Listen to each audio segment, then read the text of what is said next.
అందరికీ నమస్కారం. Welcome to my channel. ఈ వీడియోలో సీఎం ఉద్యోగ సంఘాలతో భేటీ 31% అయ్యార్. మరొక రెండిటికి గ్రీన్ సిగ్నల్. దీనికి సంబంధించిన పూర్తి వివరాలు ఈ వీడియోలో తెలుసుకుందాము. వీడియో అయితే ఎక్కడే కానీ స్కిప్ చేయకుండా ఎండ్ వరకు చూసేయండి. అప్పుడే ఇన్ఫర్మేషన్ పూర్తిగా అర్థమవుతుంది. అలాగే వీడియో చూస్తున్న ప్రతి ఒక్కరు కూడా లైక్ చేయండి ఫ్రెండ్స్. ఈ వీడియోని తోటి ఉద్యోగ, పెన్షన్ మిత్రులతో అయితే షేర్ చేయండి. కొత్తగా మన ఛానల్ చూస్తున్న వారు ఇంకా ఎవరైనా సబ్స్క్రైబ్ చేసుకోకపోతే వెంటనే మన ఛానల్ అయితే సబ్స్క్రైబ్ చేసుకోండి. సబ్స్క్రైబ్ చేసుకోవడం వల్ల నేను చేసే ప్రతి ఒక్క వీడియో మీ వరకు రీచ్ అవుతుంది. ఇక ఆలస్యం చేయకుండా వివరాల్లోకైతే వెళ్ళిపోదాము. ఫ్రెండ్స్, ఇక విషయానికి వచ్చినట్లయితే తెలంగాణ రాష్ట్రంలో నివసిస్తూ ఉన్నటువంటి లక్షలాది మంది ప్రభుత్వ విశ్రాంత ఉద్యోగులు ప్రస్తుత ఆర్థిక పరిస్థితి అత్యంత గందరగోళంగా అయితే తయారైంది. ప్రతి నెల పెన్షన్ అందుతున్నప్పటికీ రిటైర్మెంట్ సమయంలో లభించాల్సిన జీవితకాలపు పొదుపు సొమ్ము అందకపోవడంతో వృద్ధాప్యంలో వారు మానసిక వేదనను అనుభవిస్తూ ఉన్నారు. ఉదాహరణకు రెవెన్యూ శాఖలో ఎంఆర్ఓగా సుదీర్ఘకాలం పనిచేసి 2024 ఫిబ్రవరిలో పదవీ విరమణ చేసిన రామయ్య గారి దీనగాథ గమనిస్తే మనకు వాస్తవ పరిస్థితి ఏంటనేది అర్థమవుతుంది. ఆయనకు ప్రతి నెల పెన్షన్ జమ అవుతూ ఉన్న ఆయన సర్వీస్ మొత్తం మీద దాచుకున్నటువంటి గ్రాట్యుటీ మరియు ఇతర బెనిఫిట్స్ రూపంలో దావాల్సినటువంటి 70,00,000 రూపాయలుగా ప్రభుత్వం వద్దే మూలుగుతున్నాయి. ఈ యొక్క సొమ్ము ఎప్పుడు విడుదలవుతుందో, తన చేతికి ఎప్పుడు వస్తుందో తెలియక ఆయన నిత్యం అధికారుల చుట్టూ తిరుగుతూ ఉన్నారు. ఒక అధికారిగా పనిచేసిన వ్యక్తినే పట్టించుకోకపోతే సామాన్య ఉద్యోగుల పరిస్థితి ఏంటో అర్థం చేసుకోవచ్చు. ఒకవైపు విద్యాశాఖలో ఉపాధ్యాయునిగా దశాబ్దాల పాటు భావితరాలను తీర్చిదిద్దినటువంటి రామకృష్ణయ్య గారు 2024 ఏప్రిల్ నెలలో రిటైర్ అయ్యారు.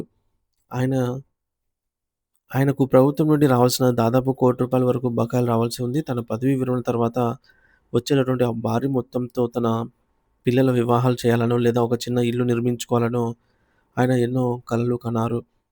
కానీ ప్రభుత్వం దగ్గర ప్రస్తుతం నిధులు లేవని, బిల్లులు క్లియర్ కావటానికి సమయం పడుతుందని అధికారులైతే చెబుతూ ఉండడంతో ఆయన తన కుటుంబ బాధ్యతలు ఎలా తీర్చుకోవాలో తెలియక తలపట్టుకున్నారు. ఇక పంచాయతీరాజ్ శాఖలో ఇంకా సర్వీస్‌లో ఉన్న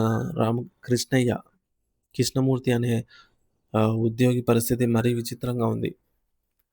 సో, తన యొక్క సొంత జీపీఎఫ్ ఖాతా నుండి కేవలం ₹6,00,000 ఎన్నుడ్ లీవ్స్ ద్వారా మరొక ₹1,00,000 కోసం 6 నెలల క్రితమే దరఖాస్తు చేసుకున్నప్పటికీ నేటికి ఆ అర్జీపై ఎటువంటి కదలిక అనేది లేదు. తన సొంత డబ్బులను తన అత్యవసరాల కోసం తీసుకోవటానికి కూడా ప్రభుత్వం వీలు కల్పించకపోవడం అనేది అత్యంత బాధాకరం. తెలంగాణ ప్రభుత్వం బయట ప్రపంచానికి చూపుతున్నటువంటి ఆడంబరాలకు లోపల ఉన్నటువంటి వాస్తవాలకు పొంతన లేదని ఉద్యోగ సంఘాలు వాపోతున్నాయి.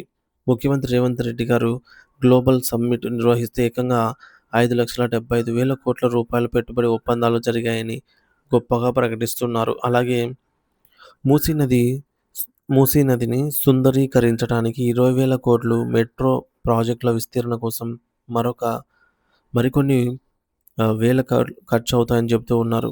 1,00,00,000 మంది మహిళలను కోటీశ్వరులను చేస్తామని ప్రచారాలు చేస్తూ ఉన్నారు. ఇవన్నీ వినటానికి బాగున్నప్పటికీ ఇంట్లో ఆహ్, ఈగల మోత, బయట పల్లకి మోత అన్నట్టు సామెత చందంగా తెలంగాణ ప్రభుత్వ వ్యవహారం ఉంది అని విశ్లేషకులు విమర్శలు వస్తున్నాయి. రాష్ట్ర రథచక్రాన్ని నడిపించే ఉద్యోగులే ప్రభుత్వానికి కొండంత బలం.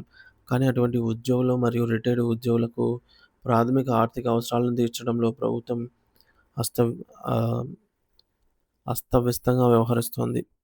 ప్రస్తుతం తెలంగాణ ప్రభుత్వ ఉద్యోగులకు ప్రతి నెల జీతాలు, పెన్షన్లు అయితే ఇస్తోంది గానీ, రావాల్సిన రకరకాల బిల్లులు, ఇతర బకాయిలను మాత్రం అటకెక్కించింది. రాష్ట్ర వ్యాప్తంగా రిటైర్డ్ ఉద్యోగులకు మరియు సర్వీస్‌లో ఉన్న వారికి ప్రభుత్వం నుండి అందాల్సిన వివిధ రకాల ఆర్థిక ప్రయోజనాలు సుమారు ₹12,000 కోట్ల వరకు పేరుకుపోయున్నాయి. ఈ భారీ మొత్తాన్ని క్లియర్ చేయాలంటే ప్రభుత్వానికి ఎన్ని సంవత్సరాలు పడుతుందో ఎవరికీ అర్థం కావటం లేదు. తెలంగాణలో సుమారు 3.5 లక్షల మంది ఉద్యోగులు, 2.5 లక్షల మంది రిటైర్డ్ ఉద్యోగులు కలిపి మొత్తం 6 లక్షల మంది ఈ యొక్క ఆర్థిక సమస్యతో సతమతమవుతూ ఉన్నారు. తమ పిల్లల చదువులకని, కూతుర్ల వివాహాలకని, అత్యవసర ఆపరేషన్లకని, లేదా ఇల్లు కొనుగోలు చేయాలనో ఎన్నో ప్రణాళికలు వేసుకొని వేలాది మంది ప్రస్తుతం పరిస్థితి మింగుడు పడటం లేదు.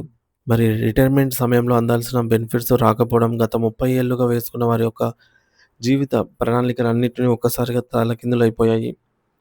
అయితే అసలు ఈ సంక్షోభం ఎక్కడ మొదలైంది అనే విషయాన్ని లోతుగా పరిశీలిస్తే ఇది గత కేసీఆర్ ప్రభుత్వ హయాంలోనే బీజం పడింది ఈ యొక్క పరిస్థితికి అని చెప్పేసి స్పష్టమవుతోంది.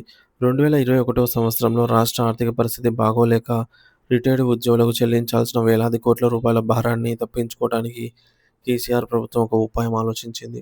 అప్పట్లో రిటైర్మెంట్ వయసును 58 ఏళ్ల నుంచి 61 ఏళ్లకు పెంచింది. దీనివల్ల 3 ఏళ్ల పాటు రిటైర్మెంట్ చెల్లింపుల భారం నుండి ఈ ప్రభుత్వం తప్పించుకుంది. అయితే ఆ పెంచిన 3 ఏళ్ల గడువు ముగిసి 2023 చివర్లో మరియు 2024లో ఉద్యోగులందరూ కూడా ఒకేసారి రిటైర్ అవుతూ ఉండడంతో ఆ భారం అనేది ఇప్పుడు రేవంత్ ప్రభుత్వంపై కొండలాగా వచ్చి పడింది.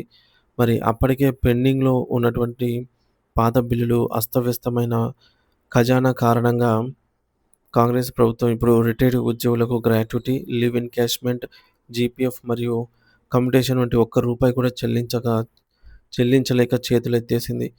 ఈ మేరకు మాటల్లో లక్షల కోట్లు చెప్తున్న ప్రభుత్వం చేతల్లో మాత్రం ఉద్యోగుల కష్టార్జితాన్ని ఇవ్వలేక ఇబ్బందులైతే పడుతోంది.